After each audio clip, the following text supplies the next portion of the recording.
नमस्ते फ्याफुल्ला स्याहारो झोरले तसितेले सबै आज चाहिँ बोसले पहिले काम गरेको ठाउँमा चाहिँ यसो बोलाइराखेको छ। अब विशेष काम चाहिँ केही छैन, हेरौँ जाँदैछ भन्दा पनि धुरी चढ्नु पर्ने छ, सफा गरिदिनु पर्ने होइन, कोही चढ्नु सक्दैन। हामी त अब हिमालको मान्छे भन्छ यस्तो भिर पहिरो जस उचाइबाट डराउँदैन भनेर चाहिँ बोलाइरहेछ। अब जानु पर्यो। फेरि धेरै समयपछि गल्फ खेल्दै रहेछ। यहाँ तल यहाँ धुरी चढ्न पाइयो। बोसले यही गर्नको लागि बोलायो नि त मलाई, सहयोग गर्नै पर्यो। 10 वर्ष त यहाँ पनि काम गरे हो, गुण त बिर्सिनु भएन। स्विमिङ पुल यस्तो छ, यहाँबाट स्लिप भयो भनेदेखि चाहिँ पिलित हुन्छ, तर यहाँ चाहिँ पानी छ, डर हुँदैन। अन्त चाहिँ स्लिप भयो भने पिलित हुन्छ है।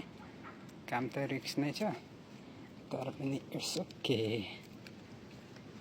गाह्रै छ यहाँ त, खासै हल्को छैन भनौँ भने, तलै छ नि हो, धेरै हल्को 3 तल।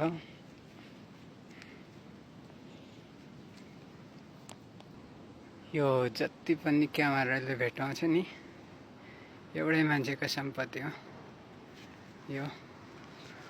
भगवान पनि कति लाटो क्या, दिनेलाई चाहिँ एउटालाई दिने, मिलाएर दिने। अब मजाले त देखिनु कम ठुलो छ, मान्छे बस्छ 2 जना।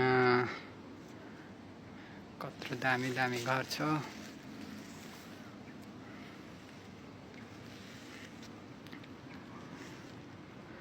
फेरि भिडियो बनाउने मौका पाएँ। यो पल्लो चाहिँ दाइको हो। यहाँ चाहिँ बुइनी बस्नुहुन्छ, बुइनी। यो पाटा त अघि भिडियो देख्दै देखेन क्या, कत्रो त हो घर पनि, क्यामेराले खिचिन अझ उतापट्टि देखिँदैन।